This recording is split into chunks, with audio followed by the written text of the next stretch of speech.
What's up, you guys? Welcome back to my channel. I'm your girl Anastasia, and this is another episode here on Chef Chronicles.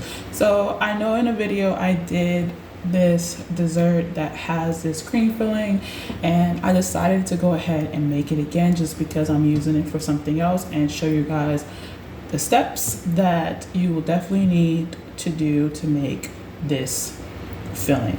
So the filling that we're making today is Bavarian cream, which is used in many uses. It could be served by itself, and it also can be used to fill in cakes, cookies, torts, so much more, even the donuts that you find in the store, which is filled with Bavarian cream. So to make our Bavarian cream, the things that we are definitely going to need is a total of 6 egg yolks. Then we're going to need a third cup of white sugar. Then we're going to need a cup and 1/3 of whole milk. We're going to need 1/4 cup of some powdered sugar. Then we're going to need 2 teaspoons of vanilla extract. I have them separated into these nice little white clear cups. Then we're going to need 2 packages of unflavored powdered gelatin. We're going to need some heavy cream as well, which I have right here, which is basically 2 cups and 2 tablespoons of heavy cream together. And then our water. You can also use, like liquor, your favorite liquor, if you don't want to use water, but for video purposes, I'm using water. You definitely want to use a 1/2 cup of water. So let's get started. Of course, we're definitely going to separate the egg yolks and save the egg whites that I have here in this bowl, and separate it and save it for later use, and I'll show you what you can do with those too. So the first thing that we're definitely going to do to make Bavarian cream is make a creme anglaise sauce, which is also used for desserts. So to make our creme anglaise sauce to go into our Bavarian cream, we're going to definitely need to bloom our unflavored gelatin with our water.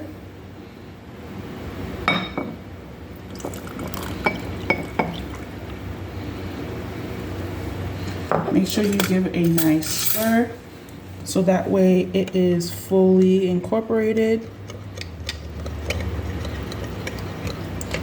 And then once it's fully stirred, you want to let this sit and absorb all the liquid that is inside of it. This can take anywhere from 5 to 10 minutes. So you see, this is what it will look like, and it's already starting to bloom inside of our liquid. The next step that we are going to do is take our heavy cream, our powdered sugar, and 1 teaspoon of vanilla extract, and we're going to whip that to a soft peak. So in a bowl, just add in your heavy cream,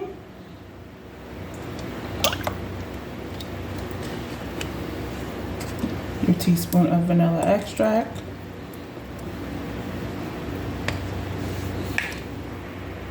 and lastly, your powdered sugar. So it's gonna be a little bit noisy here, but as you can see, I'm just not adding in all the powdered sugar. I'm just basically combining in, so that way when I whisk it up, it won't go all over the place.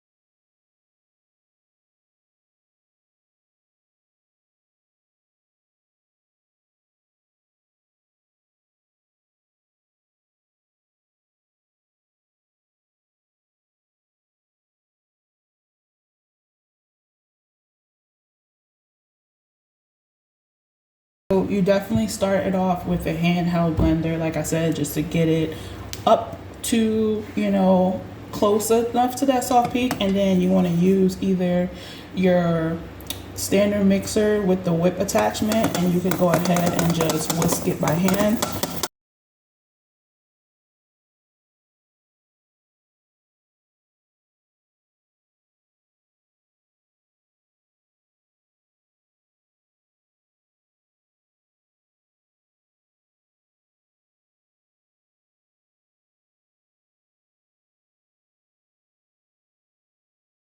you pick it up, you see it's starting to hold the shape. And if you can make a figure 8 once you pick it up, that means your whipped cream is definitely at soft peak. And if it immediately sinks in, that means you had to just do it a little bit more. So as you can see, I'm picking it up and it's making that figure 8 that I'm looking for. Definitely considered soft peak whipped cream. Now, if you accidentally go ahead and you whip it too much with the handheld blender, you definitely can just add in cream to make it go back. And that's the one thing about this process. So as you can see, have my figure 8 there, and it's literally not setting in. Once you have your soft whipped cream, soft peak whipped cream, you definitely want to go ahead and store it in the fridge for later. So it's been about 5, maybe 10 minutes, and this is what our bloom gelatin look like. All the water has absorbed, and it's this nice mushy look of a color. The next step to our Bavarian cream, we're definitely going to grab a saucepan, and we're going to go ahead and add in our milk into a pot. And the next thing we're going to do is take our sugar, and we're not going to combine all of it. We're just going to combine half of the sugar into the pot. Give it a stir.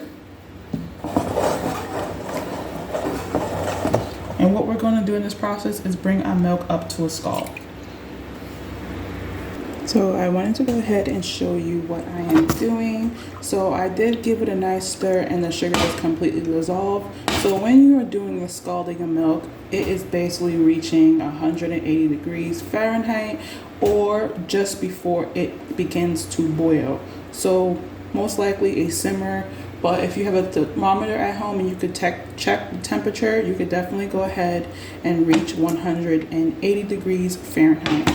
So while our milk is definitely coming up to a scald, you did use half the sugar. We're going to take our 6 egg yolks and take the other half of the sugar, and we're going to whisk it and combine it.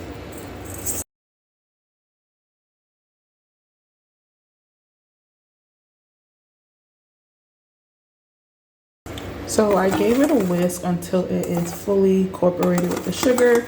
And the technique that we're going to do right here at this process is take our scalding milk and we're going to temper it into our egg yolks while whisking it.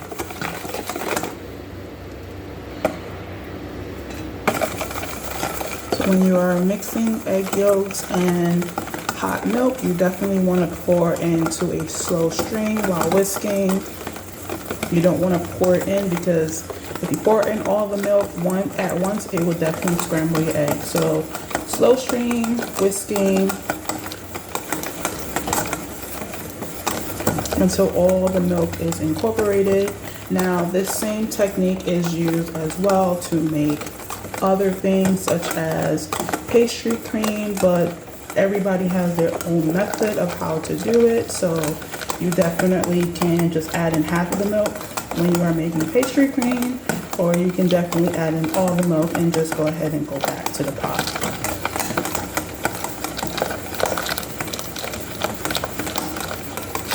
So now that all our milk is definitely added, we're going to take that mixture right back into the same pot that we had, and we're going to basically heat up the mixture. So once your mixture is added back into the pot, you definitely want to use your thermometer. If you have a probe thermometer, you can. If you don't, you can use whatever thermometer you have at the house. I definitely would, once you add it in, you definitely want to keep an eye on it because it can definitely thicken and you don't want that way faster. So what you're going to do in this process is stir continuously until it reaches between 180 degrees Fahrenheit to 185 degrees Fahrenheit. This is basically the creme anglaise. What you're looking for is your spatula that we're using here to be a nice thick consistency on, and when you run your fingers through, it definitely will have that trail that we are looking for.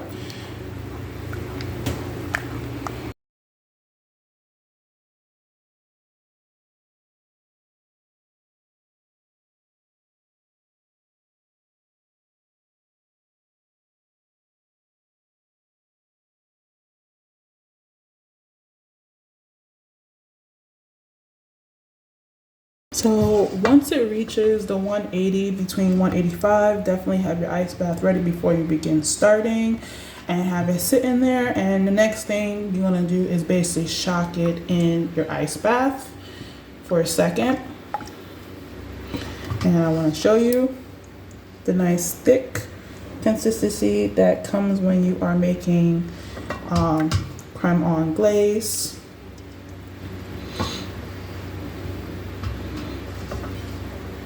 That nice trail that happens, right? So I went ahead and shocked it in the ice bath for a minute, right? And remember our bloom gelatin, we're gonna go ahead, we don't want it to be too cooled. We want it to still have that warmness into there.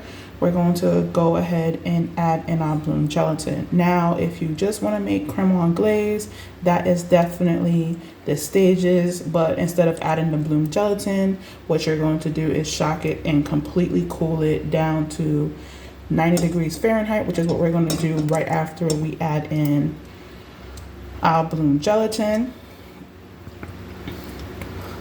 until it reaches 90 degrees Fahrenheit. And once it reaches about 90 degrees Fahrenheit for creme anglaise, you're all set.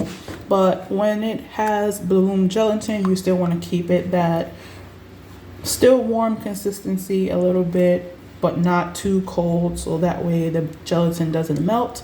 So I did go ahead and add it in. As you can see, it's definitely melting. You want to make sure it's nice and completely melted and dissolved inside of our nice egg mixture. And then we're going to cool it completely to 90 degrees Fahrenheit with the thermometer. Now, once the bloom gelatin has dissolved and the mixture is still warm, you definitely want to take your last teaspoon of vanilla extract and you want to add that in as well. And just mix it until it's combined.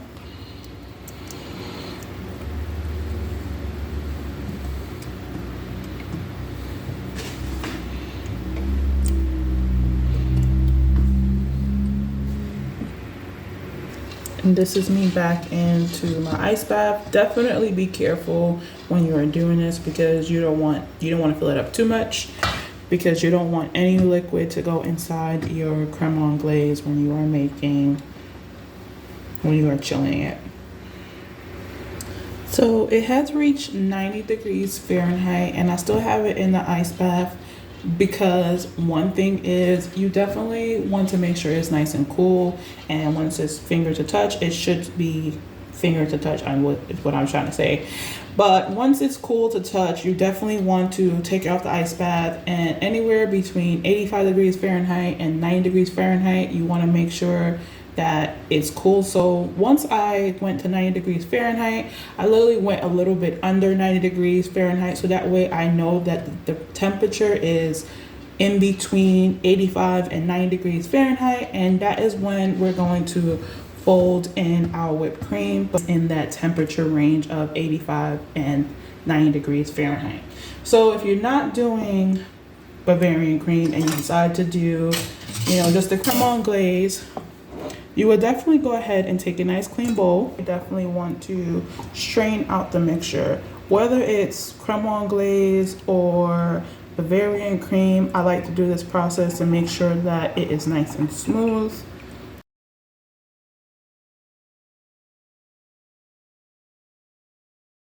And this is the reason why I like to do it, because you never know what's inside the creme anglaise when you are making them. So definitely strain it out to make sure that it's a nice smooth consistency. And if you do want to do creme anglaise, and just once you strain it and it's cool, you can go ahead and store it away in the fridge, or you can serve it with whatever you're eating, whether it's ice cream, cookies, cakes, and so forth. So after we then strain it, make sure that it's nice and smooth, we're going to go ahead and take a soft whipped cream and we're going to go ahead and add it in and fold it in. We're going to do this in like thirds. So the first set of cream going into it is basically called a sacrifice. It's just basically sacrificing the cream by folding it in gently.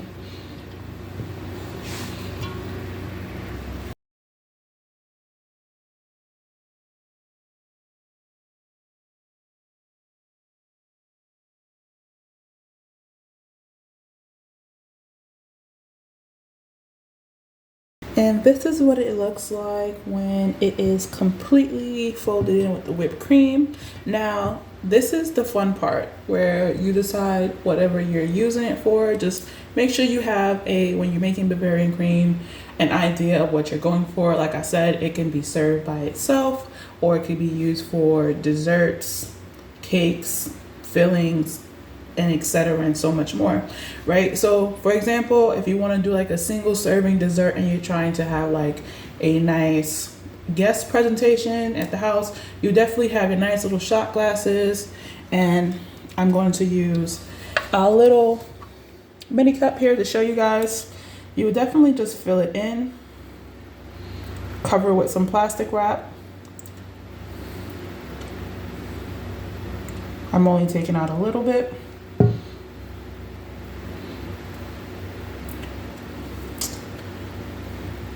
And this is how much, let's say if this is just, for example, the glass that you're using, you would fill it in to 3/4 of the way of the Bavarian cream. And once it sets, definitely if you want to do like, you know, a nice fruit compote or, you know, a nice cherry sauce, you definitely just, once it's completely set, I would definitely set it for at least overnight in the fridge. Then you can add your cherry sauce or your fruit compote, whatever you choose. So don't be afraid that when you are making Bavarian cream that you'll start to notice that it, after the whipped cream has been added, it'll look like it's setting a little bit. That is okay. That is good. That means that you completely did Bavarian cream correctly. So whatever you decide to choose, you can go from this stage. Now, the fun part of, you know, Bavarian cream is changing its consistency into something else. So before we change the consistency, like I said, you can use Bavarian cream for so many things. And I'm going to show you one of the things that you can. So I had some cake that was baked off into the fridge. I also can use cake scraps if I like for this. If you have cake scraps, you can. So I didn't change the consistency yet because I want to use chocolate and white together. You definitely want to take a pan that the cake baked in, and once you take the pan, you definitely want to add the cake piece inside of it. And you're going to take your Bavarian cream and you're going to fill it. Because Bavarian cream has gelatin in there, it will set beautifully inside of here. It's almost like we're making a Charlotte Royale, but not with other stuff. But anywho, fill your cake pan lined with some parchment paper, plastic wrap, and some cake, and you're going to fill it up nice and beautifully. Make sure it's nice and flat around the surface. You don't want to fill it up too much, but then again, you want to make sure it's nice and even where it has this beautiful filling inside of it.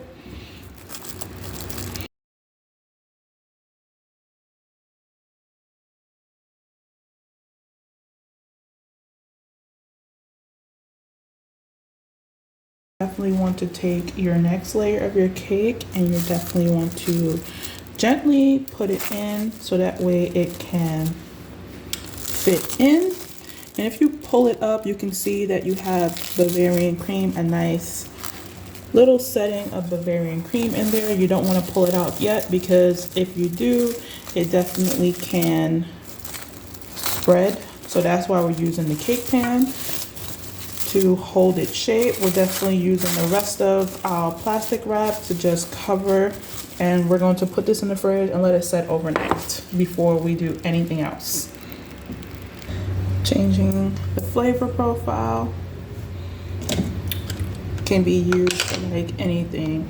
Here I am using something quick and easy as Nutella spread. You can use almond flavored if you want. And what you're going to do is just gently using a whisk and just mix it up together until it's nice and smooth. You can also use melted chocolate. Just make sure the chocolate is nice and cooled before you add it in. I just feel as if Nutella is more safer because it's already cool. You don't have to really worry about it. And as you see, vanilla turns into a chocolate Bavarian cream.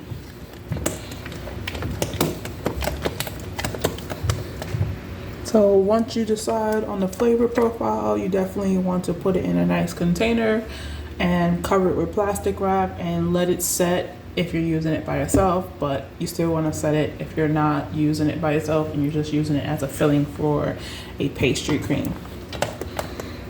So I wanted to show you guys a little sample cup of Bavarian cream. I did put some chocolate in here. It's been 2 hours and it is completely not jiggling and it's not moving as much, and technically you can eat it, but because it's a small amount, it definitely is going to take less time than overnight. But I like to make sure that it is nice and set completely. So this is a total of an hour and a half, maybe an hour and 30 minutes, and it is good enough to eat, but you can't just do it overnight. So I hope you guys like this episode. Please don't forget to like, share, and subscribe for more content. Peace.